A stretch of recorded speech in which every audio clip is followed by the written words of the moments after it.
अगर आपके पास भी 1 कप चिकन है तो बनाएं ऐसी शानदार कमाल की रेसिपी कि जिसे खाने के बाद सभी आपसे इसकी डेली फरमाइश करेंगे। तो चलें जी अपनी मज़ेदार और ज़बरदस्त इस रेसिपी को बनाना शुरू करते हैं। बिस्मिल्लाहिर्रहमानिर्रहीम। अस्सलाम वालेकुम। उम्मीद है आप सब ठीक होंगे। तो इस मज़ेदार सी रेसिपी को बनाने के लिए सबसे पहले जो मेन चीज़ है वो है चिकन। और चिकन यहाँ पर हमने ले लिया है 1 कप। और चिकन जो है इसकी हमने इस तरह से करके बिल्कुल छोटा सा बोटी का जो साइज़ है ना वो कर लिया है। अब इसे चिकन को अंदर हमने शामिल कर देना है 1 अदद अंडा। अंडा शामिल कर देंगे। अंडा शामिल करने के बाद अब हमने जो अगली चीज़ इसके अंदर डालनी है वो है नमक। नमक जो है आप अपने टेस्ट के हिसाब से भी डाल सकते हैं। नमक मैं यहाँ पर 1/3 चम्मच नमक डाल रही हूँ। थोड़ी सी हल्दी डाल देंगे, थोड़ी सी लाल मिर्च इसमें शामिल कर देंगे, थोड़ी सी काली मिर्च मैं इसके अंदर डाल रही हूँ। और उसके बाद हम इसके अंदर शामिल करेंगे बिल्कुल थोड़ा सा गरम मसाला। इन सभी चीज़ों को शामिल करने के बाद आधा चम्मच जो है ना हम इसके अंदर डाल देंगे तिक्का मसाला। और आधा जो है ना कप हमारे पास है दही का, और इसे भी हम इसके अंदर डाल देंगे। आधा कप दही शामिल करने के बाद अब हमने इन सभी चीज़ों को अब यहाँ पर कर लेना है पहले तो अच्छी तरह से मिक्स। तमाम चीज़ों को अच्छी तरह से यहाँ पर हमने मिक्स कर लेना है। जब आप देखो कि आपने सभी चीज़ों को अच्छी तरह मिक्स कर लिया है तो फिर हमने इसे रख देना है मैरिनेट होने के लिए। कम से कम भी आपने आधे घंटे के लिए या 1 घंटे के लिए, थोड़ा सा टाइम हो, ठीक है, तो कम से कम भी आधे घंटे के लिए आप इसे ज़रूर रख दीजिएगा।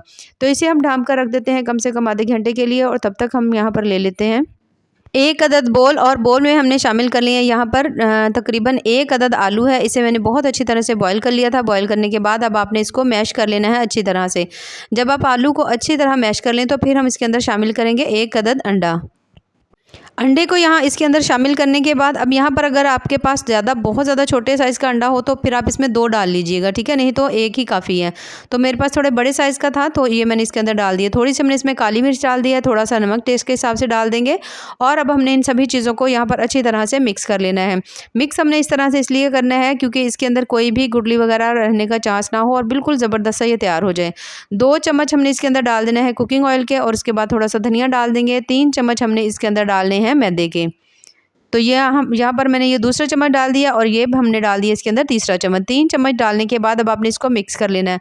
अब ये अच्छी तरह से बहुत ज़्यादा ये थिक हो गया है तो अब हम इसके अंदर डालेंगे पानी। पानी यहाँ पर मैंने ले लिया है 1 कप। और पानी हम इसके अंदर थोड़ा थोड़ा करके डालेंगे, साथ साथ मिक्स करते जाएंगे। एक ही दफ़ा आपने ज़्यादा पानी जो है ना इसके अंदर नहीं डालना, क्योंकि हमने ये बैटर ना तो बहुत ज़्यादा पतला बनाना है और ना ही बहुत ज़्यादा गाढ़ा बनाना है। तो अभी भी यहाँ पर थोड़ा सा पानी मैं और डालूंगी। यहाँ पर तकरीबन टोटल जो मैंने इसके अंदर पानी डाल दिया ना वो आधा कप पानी मैंने इसमें डाल दिया है। पानी शामिल करने के बाद अच्छी तरह से आपने इसको बीट कर लेना है और ज़बरदस्त सा जो आपका बैटर है ना वो यहाँ पर तैयार हो जाना है माशाल्लाह। तो यहाँ पर मैं आपको ये दिखा देती हूँ चम्मच की मदद से। इसकी कंसिस्टेंसी इस तरह से होना चाहिए, ठीक है, बहुत ज़्यादा ना पतला रखिएगा ना बहुत ज़्यादा गाढ़ा ही रख लीजिएगा। अब चिकन जो है इसे पड़े हुए यहाँ पर तकरीबन आधा घंटा हो चुका है, तो बस इसे हम यहाँ पर पका लेते हैं। तो इसके लिए हमने यहाँ पर ले लिया 1 अदद पैन, और पैन में हमने डाल लेना है 2 से 3 चम्मच ऑयल। और 1 अदद मीडियम साइज़ के हम इसके अंदर प्याज डालेंगे। प्याज डालने के बाद अब हमने इसको हल्का सॉफ्ट होने तक पका लेना है। यहाँ पर जब आप देखो कि प्याज का जो कलर है वो हल्का हल्का सा सॉफ्ट हो गया है, हल्का लाइट ब्राउन होना शुरू हो चुका है, तो फिर हम इसके अंदर डालेंगे चिकन जिसे हमने अच्छी तरह से मैरिनेट करके रखा हुआ था। तमाम चिकन शामिल कर देंगे। उसके बाद इसे हमने अच्छी तरह से इसके अंदर अब पका लेना है।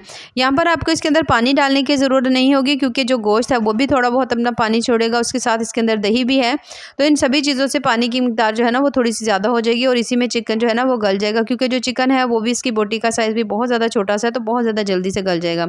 अब यहाँ पर मैं इसको ढाँप दूँगी। ढाँप कर हम इसे पकने के लिए छोड़ देंगे। कम से कम भी आपने इसे 5 से 6 मिनट के लिए या 10 मिनट के लिए ज़रूर छोड़ दीजिएगा, और उसके बाद दरमियानी फ्लेम के ऊपर छोड़िएगा, फ्लेम हाई ना रखिएगा। अब तकरीबन 10 मिनट के बाद ये देखिए मैंने इसे खोला है। चिकन हमारा माशाल्लाह अच्छी तरह से गल चुका है। अब हम इसकी अच्छी तरह से भुनाई कर लेंगे। तो इसे थोड़ा अच्छी तरह भूनने के बाद अब हमने इसमें डालनी है कुछ सब्जियां। तो यहाँ पर 1 कप मैंने डाल दी इसमें बंद गोभी, और उसके साथ ही मैंने इसमें 1 टमाटर डाल दिया है और 1 अदद बारीक कटी हुई शिमला मिर्च हमने इसमें डाल दी है।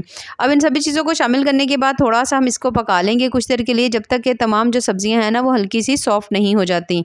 बेहद लजीज, बहुत ज़्यादा मज़े की आज आपको ये रेसिपी लगेगी, क्योंकि बिल्कुल ही अलग अंदाज में है और शायद आपने पहले से कभी ट्राई ना किया हो।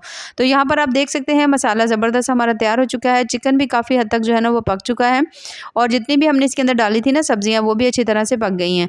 अब यहाँ पर हम इसमें डालेंगे केचप। केचप जो है आप इसमें मेजर करके भी डाल सकते हैं। 3 चम्मच जो है ना केचप आपने इसके अंदर डाल देना है।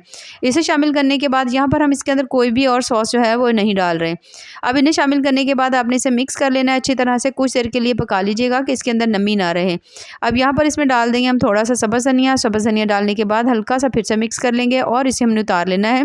उतार कर इसे हम थोड़ी देर के लिए ठंडा होने के लिए रख देंगे।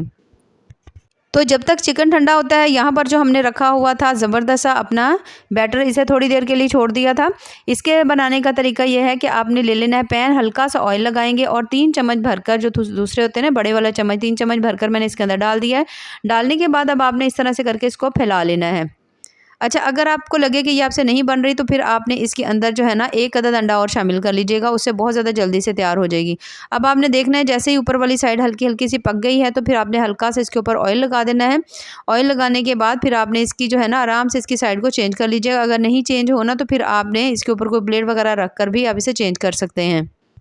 तो जैसे ही आप देखो कि दोनों साइडों से का इसका जो कलर है हल्का गोल्डन हो गया है तो बस आपने इसे उतार लेना है। बस सेम इसी मेथड को फॉलो करते हुए हमने दोनों बना लेनी है। ठीक है, 2 बनी हैं। अब अगर आपके पास बड़े वाला पैन नहीं है तो इस तरह से आप छोटा पैन ले लीजिएगा। इस तरह से आपने बैटर को फैला लेना है। अच्छी तरह ऊपर से कुक हो जाए तो साइड को चेंज करेंगे।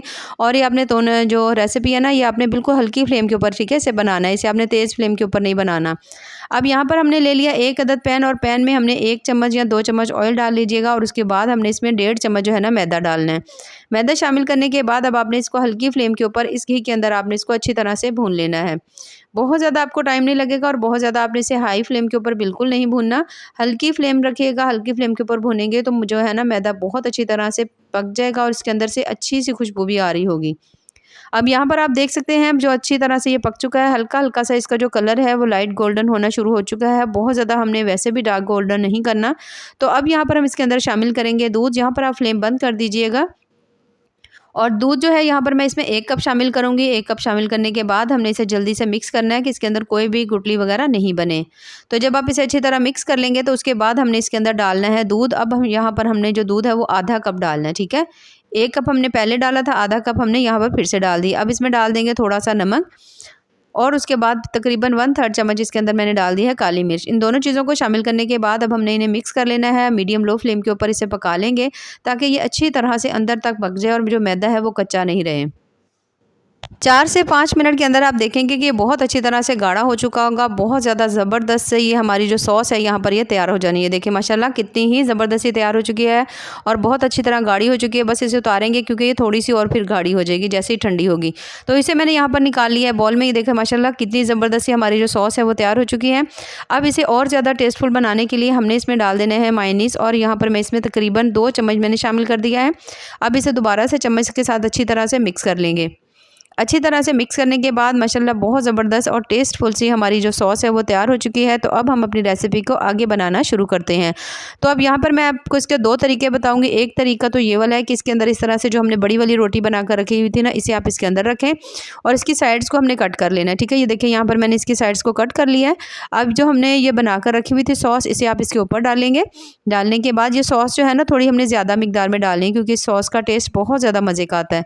तो सभी किनारों के ऊपर आपने अच्छी तरह से ये देखिए इस तरह से करके फैला लेना है। जब तमाम सॉस आप इसके ऊपर लगा लें तो फिर हमने जो चिकन बनाकर रखा हुआ था ना, इस चिकन को हमने इसके ऊपर डालना है। अच्छी तरह से तमाम जो चिकन है इसके ऊपर डाल देंगे ताकि अच्छी तरह इसके ऊपर लेयर जो है ना वो बन जाए। लेयर बनने के बाद इस तरह चम्मच की मदद से आपने इसको हल्का हल्का सा सेट कर लेना है। अच्छी तरह से सेट करने के बाद अब हमने इसके ऊपर डालनी है चीज़। चीज़ जो है आप अपनी मर्ज़ी से थोड़ी सी कम या ज़्यादा भी डाल सकते हैं। चीज़ डालने के बाद अब हमने दूसरी जो रोटी बनाकर रखी हुई थी उसे हम इसके अंदर रखेंगे। साइड्स हमने इसकी कट कर दी हैं और अच्छी तरह से यहाँ पर आपने हाथों की मदद से इसे दबाना है कि नीचे की तरफ ये फिक्स हो जाए। दोबारा से जो सॉस है हम इसके ऊपर लगाएंगे। सॉस अच्छी तरह से तमाम इसके भी कोनों तक लगा लेंगे। थोड़ी ज़्यादा मिकदार में सॉस लगाइएगा क्योंकि इससे इस रेसिपी का जो टेस्ट है ना बड़ा मज़े का आएगा। तो तमाम सॉस अच्छी तरह अप्लाई करने के बाद अब हमने जो स्टफिंग बनाकर रखी हुई थी उसे दोबारा से हमने इसके ऊपर डाल देना है। तमाम स्टफिंग इसके ऊपर डालने के बाद अब आपने इसको अच्छी तरह से चम्मच की मदद से सेट कर लेना है कि अंदर की तरफ ये फिक्स हो जाए। उसके बाद हमने जो सॉस रखी हुई थी ना, दोबारा से मैं फिर से थोड़ी सी सॉस जो है ना सभी जगहों पर थोड़ी थोड़ी सी डाल के इसको हल्का हल्का सा फैला देंगे। अब तमाम सॉस जैसे ही आप हल्की सी फैला लें तो उसके बाद हमने इसके ऊपर डाल देनी है चीज़। और चीज़ यहाँ पर मैं थोड़ी सी ज़्यादा मिकदार में डाल रही हूँ। आप चाहो तो थोड़ी कम भी जो है ना चीज़ आप डाल सकते हो, जितनी आपको पसंद हो उस हिसाब से आप डाल लीजिएगा।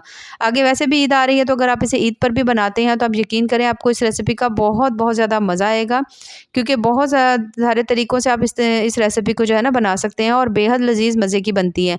अब इसे पकाने के लिए आपने पहले तो ओवन को थोड़ा प्री हीट कर लेना है 10 से 15 मिनट के लिए। उसके बाद आपने इसे ओवन में रखना है 180 डिग्री पर, कम से कम भी आपने इसे 10 मिनट के लिए रख दीजिए या 7 मिनट के लिए रख दीजिए, ठीक है। इससे ज़्यादा ना हो। ऊपर वाली जो ग्रिल होती है ना ओवन की, उसे ऑन कर लीजिएगा ताकि कलर अच्छा आ जाए।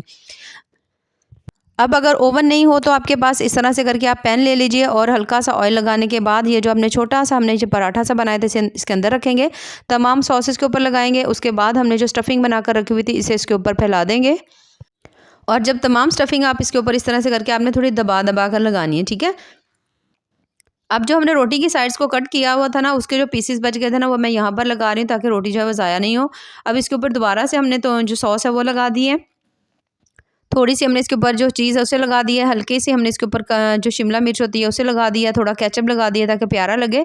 और 5 मिनट के लिए बिल्कुल हल्की दम वाली फ्लेम के ऊपर इसे भी हम छोड़ देंगे। जब तक हमारी पैन वाली ब्रेड तैयार होती है, यहाँ पर ये देखिए माशाल्लाह जो हमने ओवन में रखी थी वो ज़बरदस्ती तैयार हो चुकी है, जो कि बेहद टेस्टी बहुत ज़्यादा मज़े की बनी है। यहाँ पर आप देख सकते हैं माशाल्लाह कितना ही प्यारा सा इसके ऊपर कलर आया हुआ है। और खाने में आप यकीन करें जब आप इसे खाएंगे ना, तो बाज़ार की सभी महंगी रेसिपीज़ को आप भूल जाएंगे। ये इतनी ज़्यादा लजीज और मज़े की बनती है। तो ज़रूर ट्राई करिएगा और हमें कमेंट्स में ज़रूर बताइएगा कि आपको हमारी आज की जो रेसिपी है ना वो कैसी लगी। तो यहाँ पर मैं आपको इसको थोड़ा सा कट करके भी दिखाऊंगी कि ये अंदर से किस तरह से है। बहुत ज़्यादा ज़बरदस्त इसके अंदर फिलिंग है। जो हमने इसकी अंडे वाली फिलिंग बनाई थी ना, वो तो बड़ी ही कमाल की है। देखिए माशाल्लाह। तो अगर आपको मेरी आज की ये रेसिपी पसंद आए तो चैनल को ज़रूर लाइक करें, सब्सक्राइब करें। बेहद टेस्टी बहुत बहुत ज़्यादा मज़े की बनी है, तो ज़रूर ट्राई करिएगा। अब यहाँ पर जो हमने रखी हुई थी पैन के अंदर, वो भी बहुत अच्छी तरह से पक चुकी है। यहाँ पर फ्लेम बंद कर देंगे और इसे भी हमने प्लेट में निकाल दी है।